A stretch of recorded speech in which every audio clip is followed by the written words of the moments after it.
Well, good Sunday afternoon, grandchildren, and whoever else is watching this video.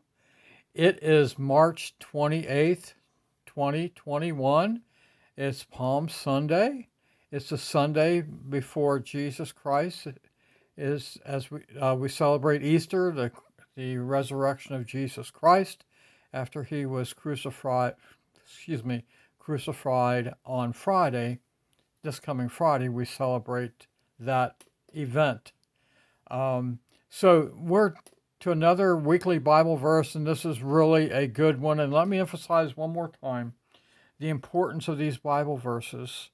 It's very important, and Psalms just tells us it's important to hide these words in our hearts, so that we won't sin against God. We have these words in our heart that we've memorized and put in our life and apply them, and it will absolutely change your life.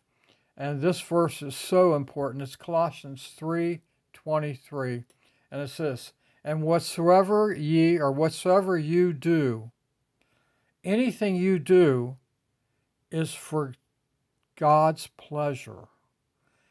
You should not be doing things that cause God displeasure." Everything we do is to bring God pleasure. And you can really relate that to your parents. Everything you do should bring pleasure to your parents, and obedience, playing nicely, doing your homework when you're supposed to, doing your chores that you're required to do, uh, just reaching out and being kind to someone.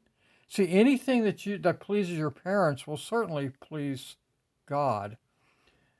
So, and whatsoever you do, and at play, at school, at home, do it heartily. And that heartily is cheerfully, happily, merrily. So, whatsoever you do at play, at school, at home, do it in a cheerful way, in a happy way, in a merriful way, as to the Lord. When you're playing with your brother or your sister or with a friend, use kind words.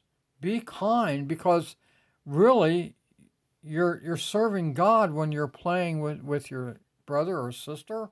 When you're playing with others, you're really seeking to please God.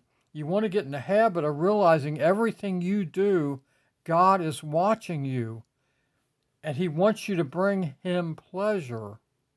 Why? Because He knows if you're bringing Him pleasure, you're going to be growing in knowledge of God. And there's nothing more important in this world is to have knowledge of God. Knowledge that you know that you're going to heaven. There's nothing more important than that. So get in the habit of pleasing God in all that you do. And whatsoever you do, either at play, at school, at home, do it heartily, happily, merrily, cheerfully, as to the Lord. The Lord is Jesus, and not unto men. When we start trying to please our friends, when we know what they're asking for is not right, then really you're going against God. Try to have a higher goal, and it's hard. That's why you need these Bible verses that I've been going over with you weekly now in your heart. So it strengthens you to choose pleasing God over pleasing a friend. You can do it if you keep your eyes on God. Keep that understanding that our goal in this life is to please God. And then one day when we get to heaven, it would be a glorious time forever and ever and ever. And that's what God wants for you. Love you guys.